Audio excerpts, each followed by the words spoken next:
여러분 안녕하십니까? 10월 27일 넘치는 우리 교회 매일 묵상 시작하도록 하겠습니다. 오늘 본 말씀은 예레미야 애가 5장 1절부터 10절까지 말씀입니다. 예레미야 애가가 5장이 시작되었다는 건 이제 다 끝날 때가 됐다는 겁니다. 5장까지 있으니까. 애가를 묵상하면서 우리가 깊이 생각해 봐야 할 것이 뭐냐면, 하나님 없이 살아가는 삶의 끝이 어떤 건가? 하나님의 명령을 지키라는 그 말씀을 따르지 않는 사람들의 끝이 무엇인가에 관한 것이 아닐까라는 생각을 해봅니다. 그러니까 슬픈 거죠. 1절에도 보면요. 여호와여 우리가 당한 것을 기억하시고 우리가 받은 치욕을 살펴보옵소서 이렇게 얘기하거든요. 당했다는 거예요. 그리고 받은 치욕이 있다라는 겁니다. 근데 문제는 뭐냐면 이 사람들이 받은 당한 것 그리고 치욕들의 원인이 뭐냐는 거예요. 우리가 내내 앞에서 살펴본 것처럼 하나님 때문이었어요. 하나님께서 이들을 구원하실 수 있고 이들을 인도하실 수 있음에도 불구하고 그것을 거부하고 하나님을 따르지 않았기 때문에 결론적으로 이렇게 됐다라는 것이죠. 우리가 올해 유난히 이 열왕기 하에 관련된 이런 내용들을 참 많이 살펴봤어요. 열왕기 하도 묵상했고요. 또 예레미야서도 묵상했고요. 오늘 예레미야 애가도 묵상하고 있습니다. 이렇게 쭉 살펴보면서 결국 하나님을 따르지 않는 나라, 하나님을 따르지 않는 개인, 어떤 일이 발생하는가에 대한 것들을 너무도 많이 살펴봤고요. 하나님을 따르지 않는 사람들이 어떤 치욕을 당하는지, 그 당한 것이 어떤 것인지 우리가 너무나도 리얼하게, 생생하게 지금 묵상하고 있는 것이 아닌가라는 생각을 해봅니다. 이런 묵상을 해보면서 우리는 어떤가? 우리는 교회는 다닌다고 하고 하나님은 믿는다고 하는데 정말 하나님을 따르는 삶을 살고 있을까라는 생각을 한번 해보게 됩니다. 우리가 당한 일들이 얼마나 많이 있습니까? 우리가 받은 치욕들이 얼마나 많이 있습니까? 이 당한 일들과 치욕들이 하나님을 위한 것이고 하나님의 나라를 위한 것이라면 그건 하나님께 칭찬 들을 만한 일이지만 하나님 없이 한 것이라면 우리는 결단코 하나님 앞에 칭찬 들을 일이 없다라는 것이죠. 3절에도 보면요. 우리는 아버지 없는 고아들이 오며 우리의 어머니는 과부들 같으니 라고 이렇게 얘기했습니다. 아버지 없는 고아, 남편 없는 아내, 그래서 고아와 과부 같다라고 얘기하죠. 여러분, 고아와 과부는 이스라엘에서 가장 취약한 계층을 의미합니다.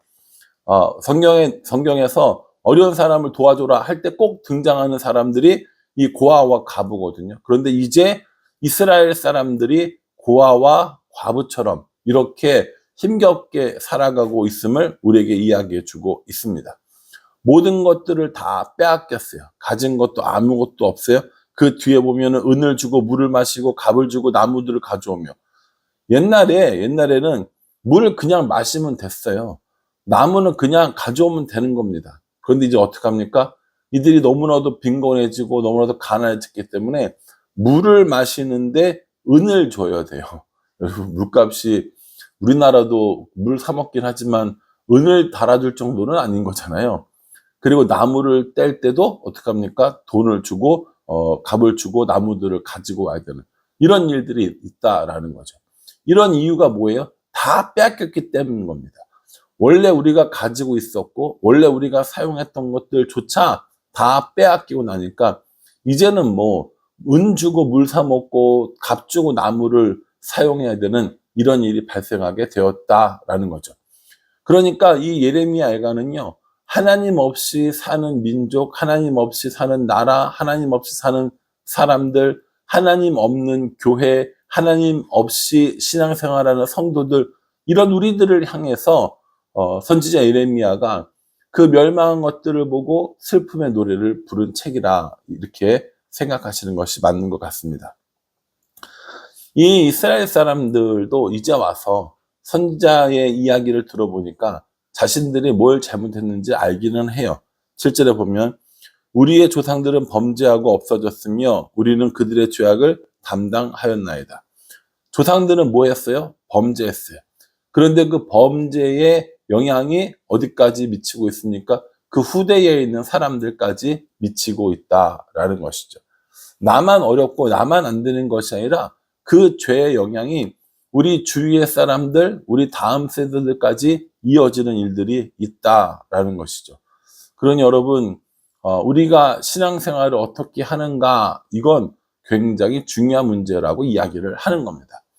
하나님 앞에 올바른 성도, 하나님 앞에 올바른 교회가 되는 일은 우리만 잘 먹고 잘 사는 문제가 아니라 우리들의 다음 세대에게도 영향을 미치는 일이라는 거예요.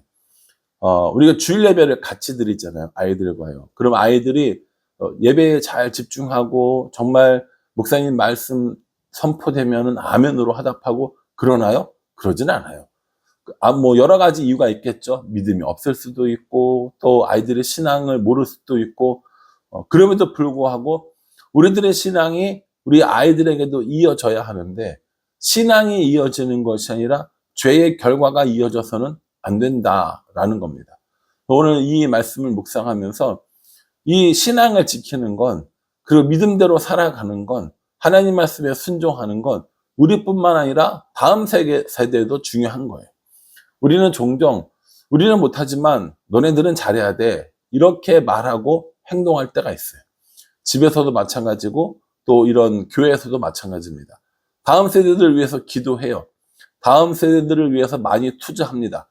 기도해주고 투자해주고 정말 좋은 것들을 다 주려고 해요. 그러나 그 윗세대인 우리가 신앙으로 행동하고 신앙으로 결단하는 것들을 보여주지 못한다면 그 아이들이 배우는 것, 우리 다음 세대들이 배우는 건 좋은 환경을 누릴 수는 있지만 올바른 신앙은 배우지 못할 수 있다라는 겁니다. 그러므로 우리들의 삶이 어떠한지, 우리는 하나님을 떠난 사람으로 하나님을 명령을 거부하는 사람으로 살아가고 있는지 우리 스스로를 돌이켜 볼 필요가 있습니다.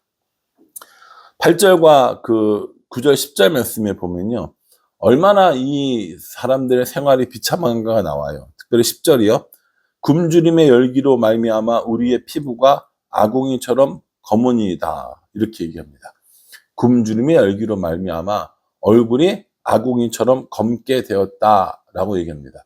그리고 굶주림의 열기가 있나요? 굶주림은 뭐 몸에서 열이 나요? 그렇지 않아요. 그러나 그 굶주림이 얼마나 뜨거운지 그 열기로 이야기하는 겁니다. 그냥 배가 고파요, 뭐 한 끼 두 끼 못 먹었어요가 아니라 그 굶주림이 온몸을 뜨겁게 할 만큼 아주 부끄럽고 또 아주 힘이 든 상태를 의미하는 거고요. 그러므로 말미암아 아궁이처럼 검어진, 얼굴 자체가 변해진 그런 모습을 우리에게 보여주고 있다라는 것이죠. 요즘 사람들이 저를 보면 얼굴 좋아졌다 이런 얘기 되게 많이 하거든요. 얼굴이 좋아졌다라는 건 저는 나름대로 살쪘다는 소리구나 이렇게 받아들이긴 한데, 우리는 얼굴빛을 보고 그 사람의 상태를 파악할 때가 있습니다. 좋은 일, 기쁜 일, 고른 영양, 열심히 한 운동 등등등등등 모든 것이 다 밸런스가 좋으면 어때요? 얼굴이 좋아요. 마음이 기쁘면 얼굴이 환하게 빛납니다.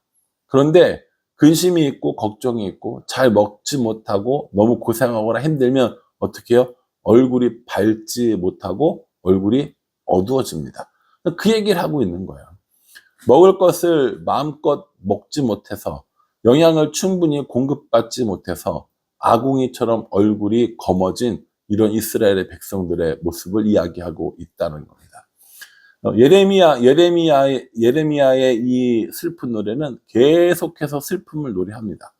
그러나 그 가운데 조금이나마 또 희망을 노래하는 부분이 있어요. 아까 우리가 1절 읽었잖아요. 다시 읽어보겠습니다. 여호와여, 우리가 당한 것을 기억하시고 우리가 받은 치욕을 살펴보옵소서. 누구한테 이 기도를 하고 있는 거예요?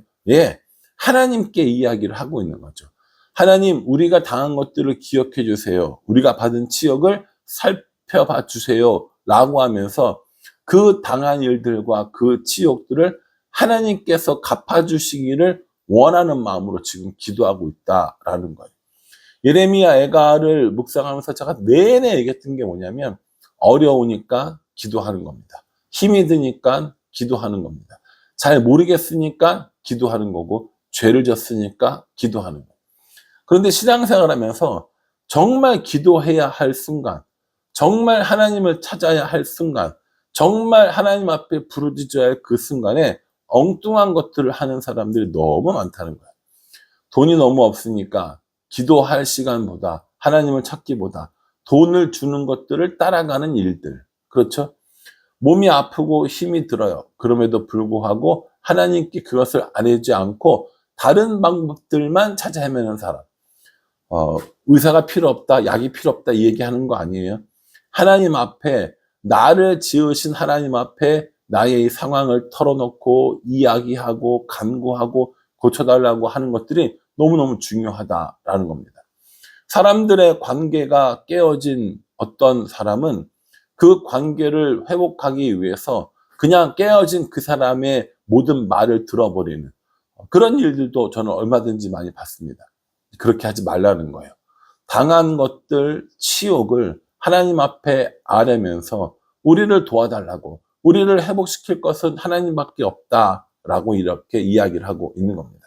그러니 여러분들 듣기에 또 저 얘기를 했나 싶기도 하겠지만 어려울 때 기도하는 겁니다. 힘이 들 때 하나님께 부르짖는 겁니다. 아프고 깨어진 모든 것들을 회복시켜 달라고 하나님께 기도하는 겁니다. 다른 때보다 더 간절히 기도해야 하고 다른 때보다 더 간절히 소원해야 하는 겁니다. 그러니 여러분들은 어려울 때일수록 하나님을 찾는 사람이 됐으면 좋겠고요.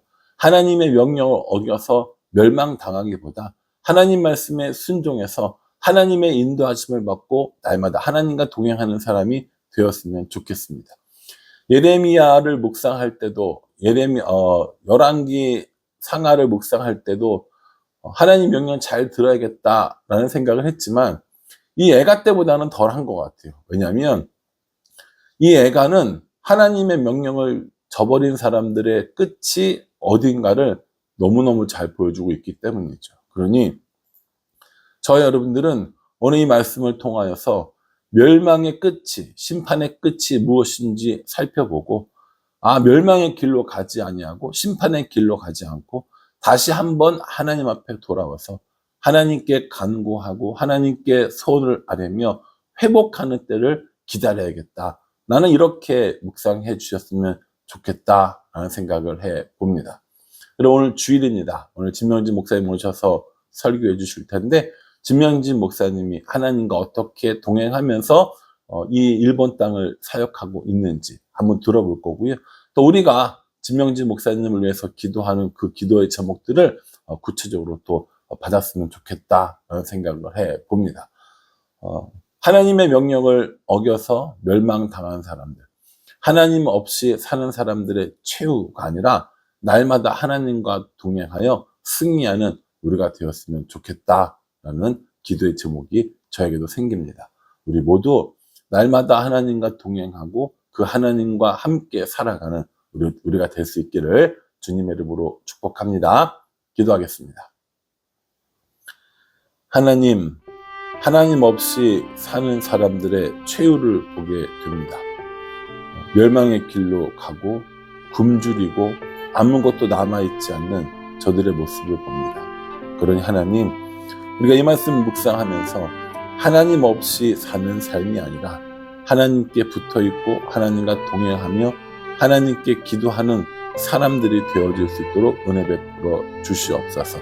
하나님 없이 어떤 풍요도 의미가 없다는 것을 기억하게 도와주시고 하나님 없어서 모든 것들을 빼앗긴 사람들의 삶을 기억하게 해주시고 하나님이 공급해 주시는 그 공급과 하나님의 인도하심을 따라 날마다 살아가는 우리가 될 수 있도록 축복하여 주시옵소서.